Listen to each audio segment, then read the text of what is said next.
Thank you for being here with us for this conversation about how theaters and theater makers have explored and envisioned digital programming as a means of providing greater accessibility for audiences. We hope you'll make use of the chat to uplift and share your own your own take on the ideas that emerge. And please also use the Q&A section to ask questions of the panelists, and we'll try to get to as many as we can. And just a heads up that this session is being recorded and will be shared to conference attendees and the NNPN community following the event. And if you have any tech needs throughout the session, tag at Team NNPN in the event or session chat, and we'll take care of you. With that, it's my pleasure to introduce our moderator for this conversation, Jasmine Brooks, a director, theater maker who is currently wrapping up her second year producer residency at Company One Theater. And that means that it is my honor to introduce Jamil Jude, a director, producer, playwright, and dramaturg who also holds the role of artistic director at True Colors Theater Company and is also an alum of the Producer in Residence program, as well as Dominic D'Andrea, who, in addition to being a writer, director, producer, is also the director of community engagement at Queen's Theater. Jasmine, Jamil, Dominic, thank you for being with us and sharing your insights. And we'll see you all in the chat and on the socials. Alrighty. And Gavin, I'm going to invite you to click the leave button that's in the upper right corner of your screen. Don't worry, that won't kick you out of the session. It'll just take you off of the video screen. And Jasmine, take it away. Enjoy this conversation. Thank you so much for the wonderful introduction, Rose. Amazing conference that we have. This platform's always so fun to me because I love seeing all the faces in the NNPN land on this platform. But hello, we are, yes, the Digital Engagement for Accessibility, Reach, and Relationships session here for the NNPN conference. As Jordana and Rose said, I'm Jasmine Brooks. I'm in my second year of producer residency at Company One Theater. It has been so great to work on our digital programming at Company One and thinking about how do we reach our audiences in our community. So I'm really excited to kind of dig into this conversation with fellow theater makers who are also having similar thoughts and exploring all the things in this digital medium. Jamil and Dominic, I know you guys had a brief intro from Rose and Jordana, but I would love to invite you guys to both share a little bit about yourself and your theater and yeah, anything just to kind of give a nice introduction. Got it. First. All right. So, hi, my name's Dominic D'Andrea. You see him pronouns. I'm a white male, about 5'9". I have brown hair that is combed over in the very chuggy exennial millennial way. So the kids tell me on TikTok, never do the side part, but here I am. I'm wearing a blue button-down shirt and I'm sitting in front of a bookcase. I'm the director of community engagement and digital programming at Queen's Theater, as well as the creator of the 1 Minute Play Festival, which has been somewhat on a hiatus since COVID. And since COVID started 15 months ago, at least in our Queen's Theater capacity, we have produced nearly 300 digital events ranging from full productions to community conversations to special projects to anything in between. So we switched full tilt into that world and are now sort of on the path of re-emerging into outdoor theater this summer. And I'm really particularly happy to be sitting on this panel with Jamil, who I've known since he was a producer at Mixed Blood through NNPN, like I guess over 10 years ago at this point. So it's been a long time.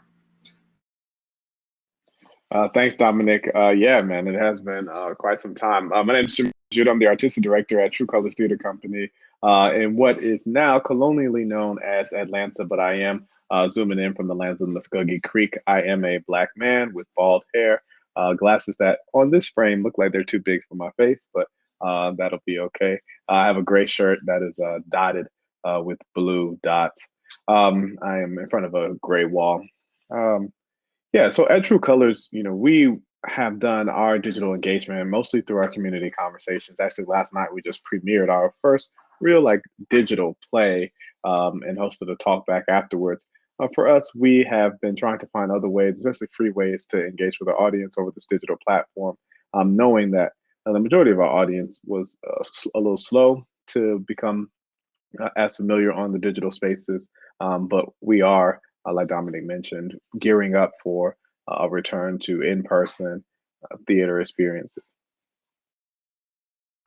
Awesome. Thanks. Hey, I'm so sorry. I forgot to acknowledge I'm zooming in from the Hudson Valley, New York, and just wanted to say that. Thank you. I was about to say that I left out some things, so I want to thank you both for doing that. I'm zooming in from the unceded territory of the Massachusetts and Wampanoag people, which is colonially Boston. And I am a mid-20s, light-skinned Black woman wearing a white T-shirt that's blending into my white background. Maybe not the best contrast there. Got my little Afro puffs growing out my hair from COVID, as many of us have been. Awesome. Thank you. So we kind of just started to talk about where your institutions are in terms of engaging with digital theater, and I just wanted to open it up for you both to talk about kind of what are the opportunities that you've seen with digital theater, and what have been the challenges, and kind of what have you been wrestling with for the past 15, 16 months? Yeah, I would say the opportunity for us is that we're able to engage with the global diaspora, right? At True Colors, we say that we honor Black storytelling.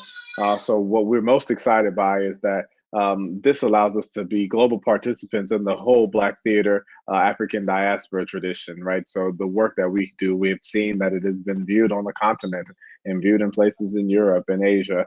So that's really exciting that for a theater company that believes in being hyper local, we are honored that we are one of the leading Black theater companies, not just in the nation, but definitely in the South. That means a lot to us. But the fact that we now can have that conversation on a more global platform is really exciting and gives us a lot of ideas and thoughts. I think one of the drawbacks for us is really just been about capacity. When everyone accepted positions at my theater, we had digital as a very, very small part of the work that we do. In order to ramp up, I felt like there was a lot of infrastructure that we were going to have to take in order to do it as well as we wanted to do. I think that there was a world in which you can just put things on Zoom, have Zoom readings or what have you. But I believe that my job is to hold an artistic standard at True Colors, and I want to make sure that we're able to reach that. And I chose to prioritize a couple of other things in the organization. So that really slowed down our move to digital. But I'm very excited with how we've landed there and how we've navigated the company to there, especially now that we recognize the opportunities that exist, building up that infrastructure, building up that resource center so that when we, as we move forward, that digital can be an important part of the program offerings at True Colors. Yeah, I'll say similarly, the idea that we could build an audience in a community in a digital space that was not bound to geographical location was very valuable and continues to be valuable.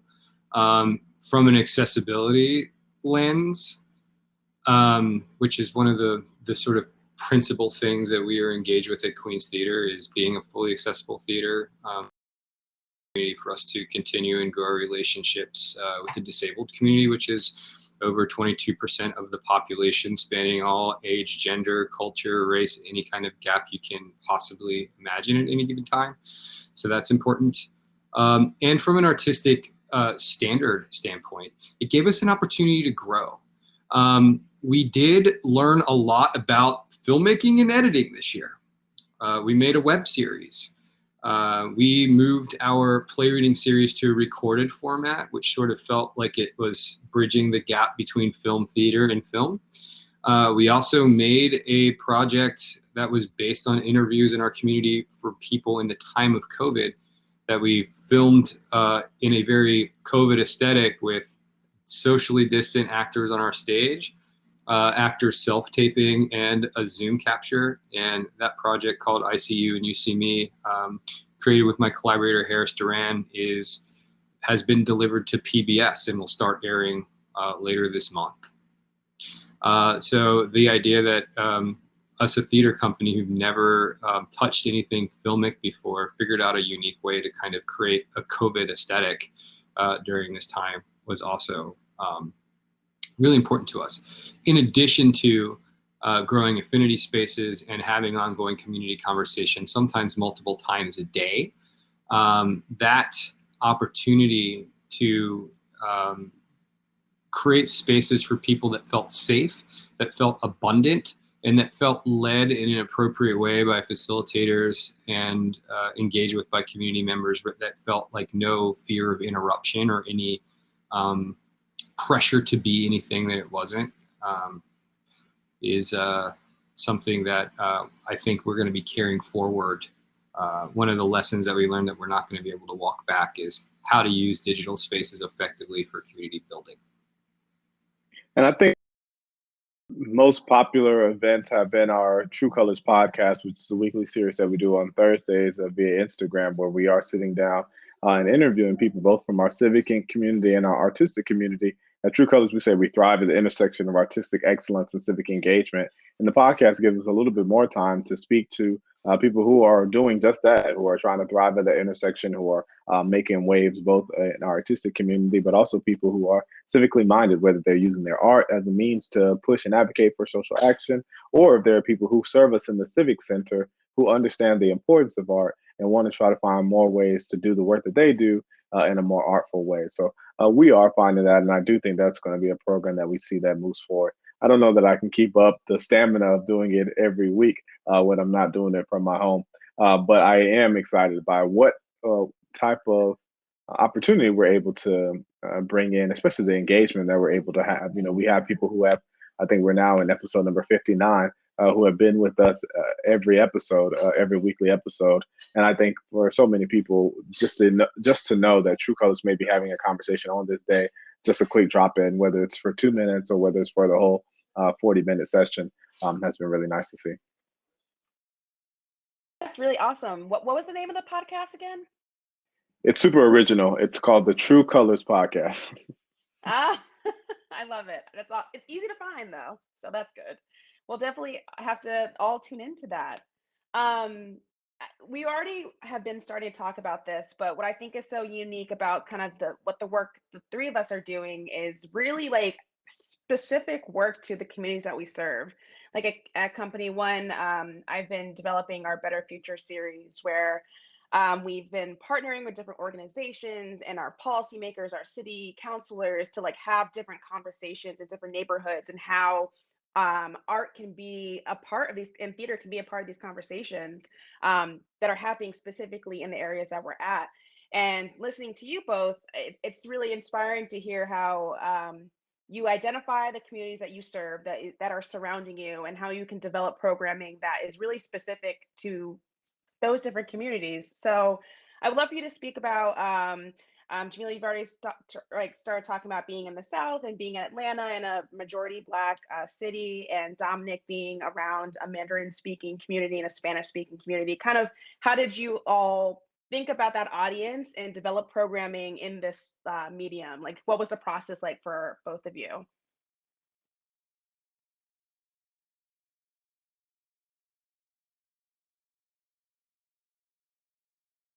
I thought I ended the last one, but this is gonna be fun, Dominic.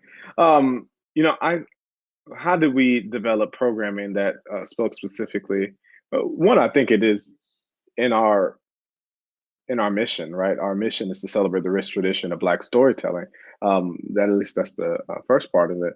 And what's been important for us, you mentioned there, Jasmine, that True Colors is in Atlanta, a majority Black city, but the New York Times recently profiled our city, saying that while we have 58% of the population, only 12% of the plays are written by Black people. So for us, a lot of our programming has been about, well, how do we center that Black storytelling lens and using it to open up conversations around universality. Also, some of the work that we've been doing in around our commissioning program has all been about, okay, how do we champion more Black stories in this time? we've given money to 13 Black writers to create new works, both for the digital stage, but also things like for in perpetuity to champion those Black stories. So I think it's about this global village that we're part of, but more of just really hyper focused, hyper local, 13 local Black writers to get their new stories out there so we can continue to add to the contemporary canon.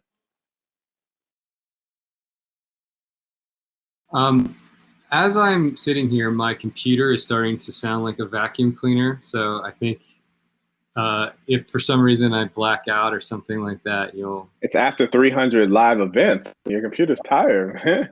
Right. So yeah, thank you for that introduction to our community, Jasmine. We do in Queens, as some of you might know, have, I think, what is considered the most globally diverse population on Earth. According to the Queensborough President's Office, this past year, there are 204 daily, regularly spoken languages in the borough of Queens. That means within a 6-mile radius of our campus, there are 204 languages spoken every single day. We are located in Flushing Meadows, Corona Park, which is in the World's Fair building.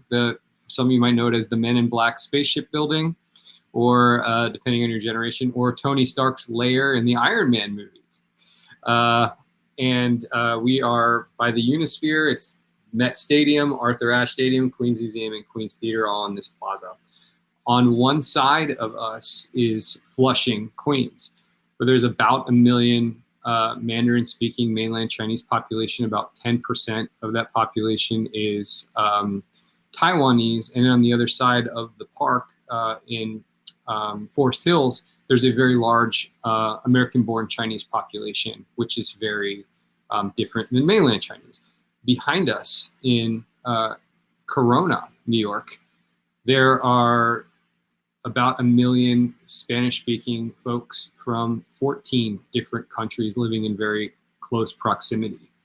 So we are literally sandwiched between a very starkly, almost entirely Spanish-speaking population and almost entirely Mandarin-speaking population, as well as a Hindi-speaking population and lots of other folks that kind of ebb and flow through the park and through our building. And so one of the challenges for our space always as a global theater is to try to it's not like the dominant conversation in American theater is like, how do we be more inclusive in all this kind of stuff all the time? It's how do we find enough capacity for intersectionality that the programming that we create doesn't silo for one specific community. So for example, we try to make work that doesn't just cater to a Mandarin-speaking population or a Spanish-speaking population, but to try to find ways that everybody will show up together regardless of their background or their language or whatever.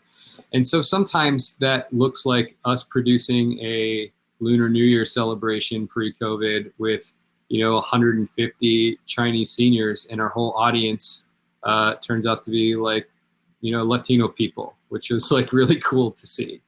And sometimes we mirror that in digital spaces. Like when we hit COVID, one of the first things we did was produce a global Spanish language concert.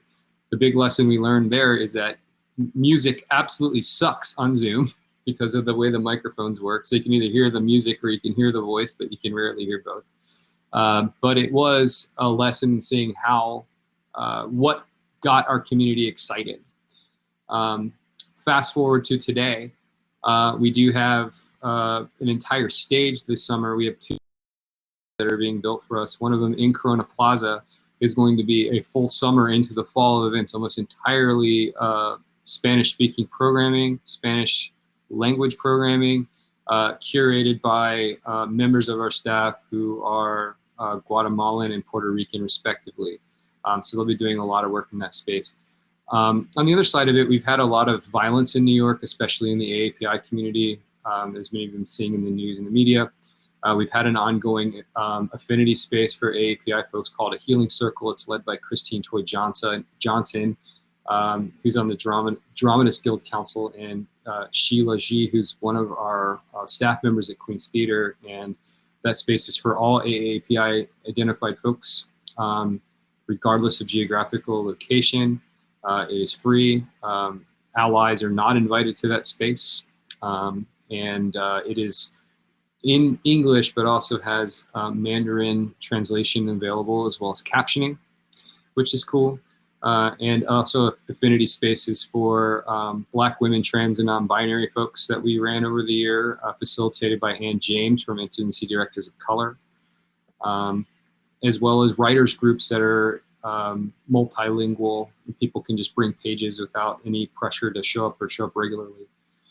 So I think what we try to do there is really offer things and offer events and ways for communities to show up and engage that are not necessarily transactional. Like, we're not asking them to show up for then having them buy a ticket to a show or something like that.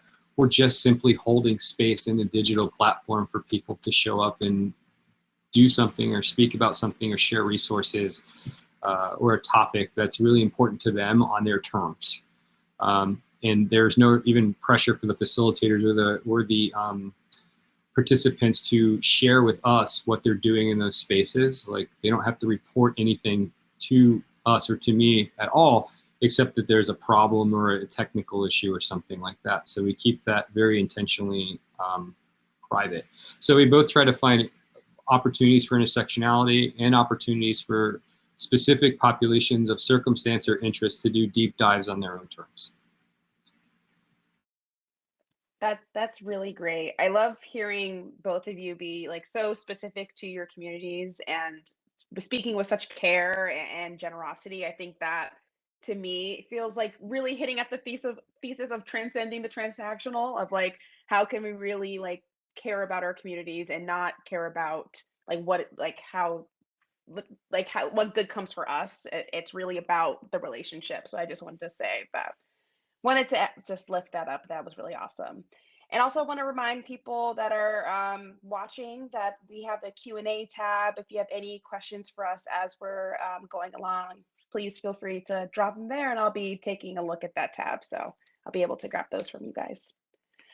Awesome. I also want to talk about what responses have you received from community members? I know we've kind of talked about also this, like being able to have a reach of not just your neighborhoods, but like what has been the response from other people, and how has that affected programming? How has that affected conversations you're having on staff? But like, how has that shaped your work and your reach?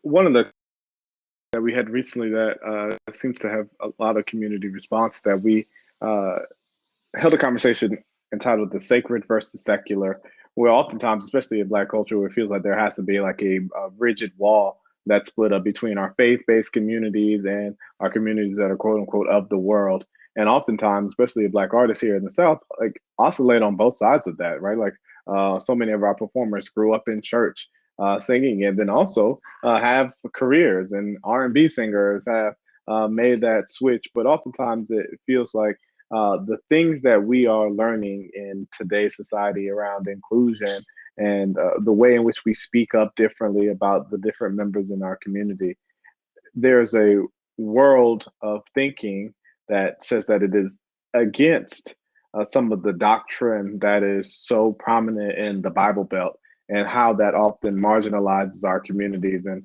in that conversation, we just really leaned into the fact that those strictures are man-made and are not of God. And I really felt there was a strong presence in our chat, on the online chat, just about people feeling both that conflict and knowing that there were other people that looked like them that felt that same way.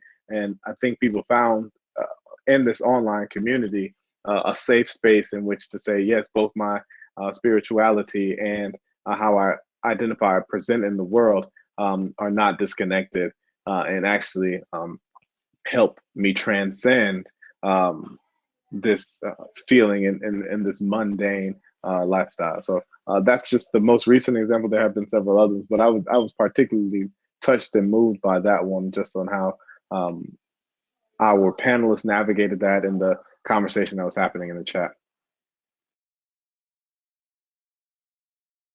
Cool, Jamil. Thanks for sharing that. I think for us, it's interesting. in terms of our community spaces and our affinity spaces, the overwhelming feedback that we've gotten from our participants has been one of relief. I'm a big believer that safe spaces are earned. You can't have an institution or an individual say, this is a safe space. Safe to who, safe to what end, safe for who, right? Safe spaces are earned through social contracts and through duration. So the fact that we were able to just say, here's a Zoom, here's a facilitator, here's a durational schedule, here's a budget associated with that. You know, budgets are value statements, as we know. Putting it in the budget to have this durational experience for people and let it grow in shape over time with no pressure has been one of the most rewarding pieces of feedback that we've gotten from the community, is that people feel like they can make that space their own without feeling like they have to subscribe or be a part of everything that our theater does. So that means that our theater can be more than one thing to one person at a time. It can be, we can't be all things to all people, but we can hold important spaces where we see that gap or we see that need, right? The second thing that we learned is that at the beginning of COVID, people were really struggling with resources. So one of the things that we heard a lot was that they wanted to do cooking classes or baking classes. So I created a series called QT Makes. I brought in some Broadway workers as well as some people who work in the television cooking spaces, folks from Great British Baking Show and Food Network and places like that. And we just held like classes at the beginning of COVID that were like, here's how to make stuff in your house with what you have. And it was interactive. We did it on Zoom as a live tutorial, and then people were able to chat in or Zoom in and say, well, I don't have this, I have this. And we would like give our best guess for a substitution. And then people would post either with video or with things, their results, and we'd continue that transaction. Remember that time a year ago when we had to bleach down our groceries and no one could find flour or yeast and everyone was making sourdough? Remember that time? Yeah, people were really struggling at that point with wanting to go to the grocery store and things like that. So we were trying to be responsive to that need, which isn't inherently theatrical, but it is somewhat of a presentational community service. And on the other end, some of the harder pieces of feedback we received, I'll be very candid, is that a lot of our community doesn't have ample access to the internet, right? So doing digital programming is inherently like there's a privilege thing associated with it. That's a conversation we've had all during COVID. But with the elderly populations, the senior homes that we worked at, certain communities that just don't have it in their homes for whatever economic reasons or what have you, we started picking up the phone and calling people analog. And we spent the whole month of November doing this. We asked them a simple list of questions. How are you? What do you need? And what can we do for you?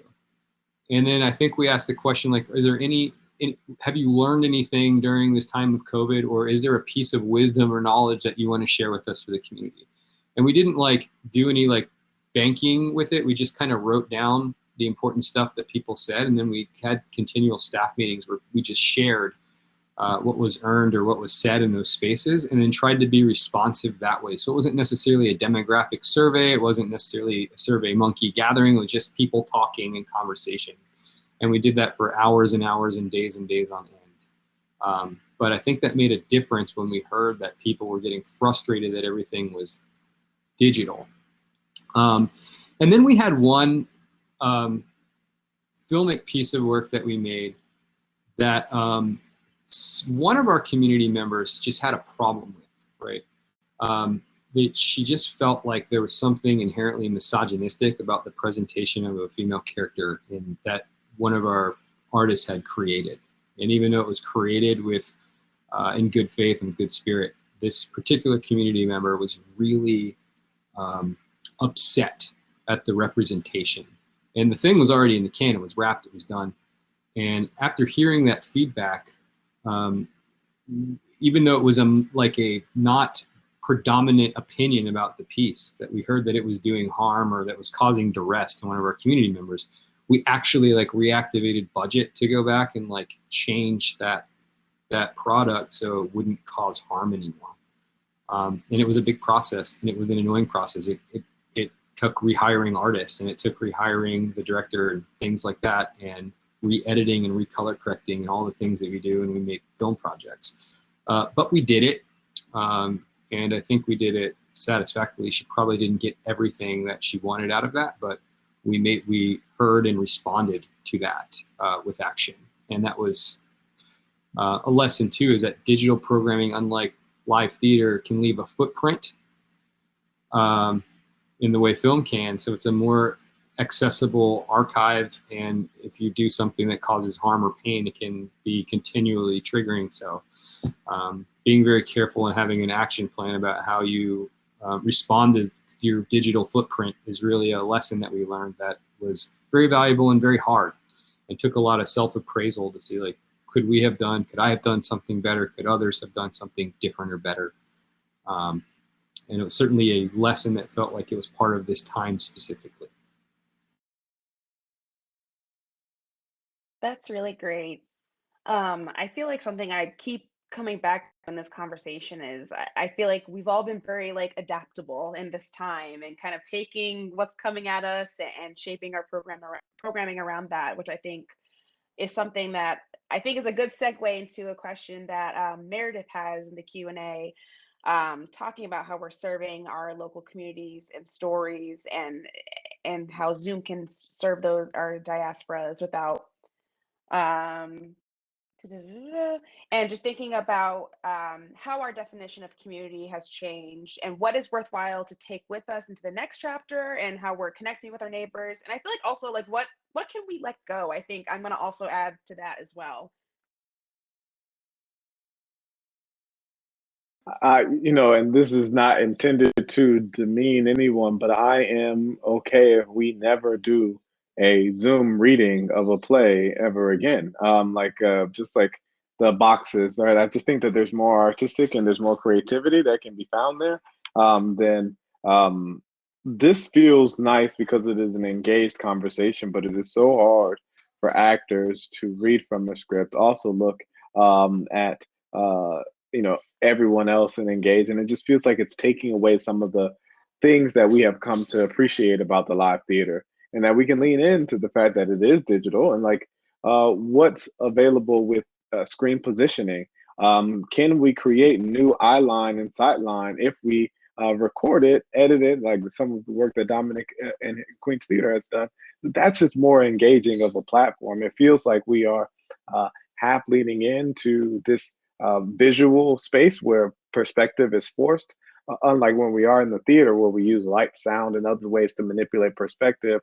I just love for us to let go of the easy producing opportunity and really lean into how can we elevate this and take advantage of forced perspective, and also use the other tools that we have in the theater to lift up the reading. So yeah.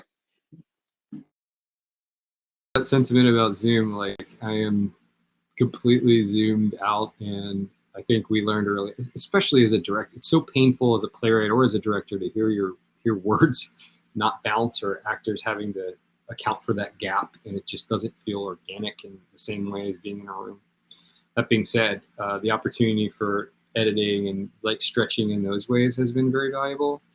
I think there's been a lot of lessons from this time. So the question that was asked was really comprehensive. How do we reappraise what it means to build community? Well, community doesn't have to be geographically bound.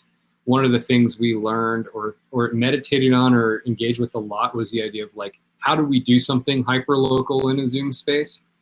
And even though always our intent with digital programming and community engagements to do something hyper-local, during this digital era, we learned that it was impossible to be hyper-local unless we really like made an exclusive space and excluded people that wanted to be there.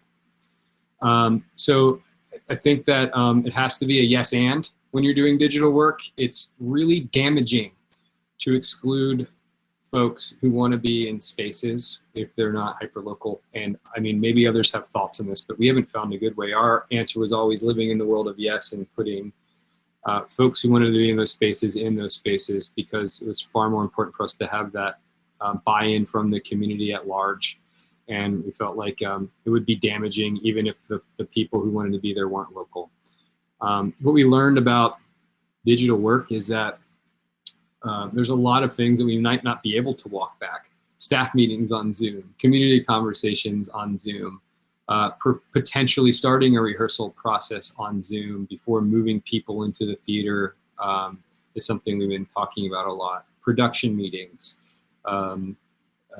I don't yet know the impact of this time, but I cannot imagine after normalizing this work for a year and a half that we'll be able to put this genie back in the bottle, right? It seems like it's going to live in some way. But like Jamil, I really feel similarly that like moving into a room full of people making work, which is the sort of core thing of what we do in the theater, will feel really, really weird and really, really good. That's great. I kind of want to hop back to something, and this is kind of connected to going forward also. But Dominic, there was a moment when you were kind of talking about we can't be everything to everyone, but we want to serve all these different communities, and we want to still carry like our audiences from program to program. So I've been thinking a lot about like how do we sustain audience on this digital platform, and how do we also bring them along with us when we're back in person? And I'm curious how you all feel about how we kind of bridge that gap, and making sure that that the work that we're doing digitally and all the great work that you're both doing with your podcast and the affinity spaces and all of that still like that carries through. And I guess I'm curious how you all are thinking about that. Yeah, I mean, you're really leaning into what, some of the challenges of the producing, right? Like trying to keep it in the relationship building and not the transactional. If you just allow me just a space to speak to just like, well, how do you build a model from that? Like the people who are local, who may be experiencing True Colors for the first time, now that we've given them a digital engagement opportunity, is it fair for us? Should we expect for a return in person that they would want to come? How do we successfully ask questions and investigate what were maybe barriers in the past that we need to address in order, because maybe it could have been an access issue, whether it is location, whether it is price, whether it is accessibility needs. How can we do that self-investigation, but also invite our community to help guide us to the ways in which they want us to engage them when they return, if they want to return in person? And then how do we not shortchange our in-person audiences for our digital audience, right? Like, what is that medium? How do we marry those two? We have a tendency in live theater production to really believe in the benefit and in some ways idolize the live experience. And are we going to create a second class of patron that exists and communes with us solely digitally as we try to prioritize the art form and the people who experience the art form the way that it had been experienced previously to this moment, or at least over the last 20 years. So I think that's a huge question for us, and one that I think is going to be something over the next several years as we return to the theater to say, well, what becomes the trend of engagement? Yeah, I think I share Jamil's sentiment, especially the painful thinking through of like creating a second class digital audience. It's tough. The one thing that I feel like we don't know yet is who is hungry to return to being in person. We don't know. I've seen organizations send out surveys. I have seen organizations do, conversations. They have tried to gauge that appraisal in a multitude of ways. And just speaking for our own organization, we don't know. We don't know what to expect this summer when we're programming on two outdoor stages for the first time. We do know that our digital programming has been very, very consistent. We know that if we do this kind of program, this core group of 20 to 30 people will show up, and we'll have a flux of 20 to 30 people that are not regulars. So we know that we've built a core group or a core audience for our different programs that are very consistent, and we're proud of that. But who's going to show up this summer? To what end? We don't know. Who's going to show up? What does the plan look like when we're asking people to move indoors, buying tickets in pods, buying individual seats, roping off, having thinking through, do we have a vaccinated performance versus a mixed or non-vaccinated performance? Does that create a second class in-person audience as well? There's all these questions around vaccinations and free will and things like that, navigating our own values as an organization. So I'll be really curious to see what happens. And I know there's a lot of thought leadership out there that professes to know exactly what this is going to be like. And maybe some organizations do have a clean plan. We don't. So I think right now we're just going to be in a space of learning. And it really does have to feel like we have to, it's going to feel like making theater and meeting our audience again for the very first time, undoubtedly. And there might be good and bad opportunities with that. So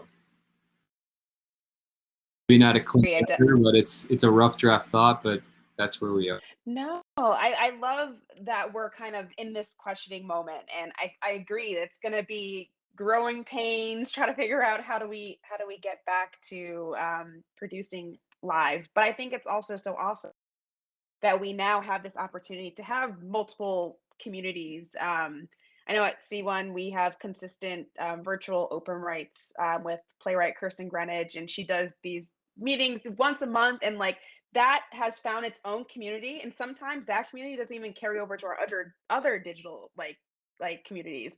So it's like a kind of a great thing that we might have an abundance of different communities, but we still have our through line of what our missions are. But I don't know. So we'll see what happens, and maybe our in-person audience will be a whole different community too.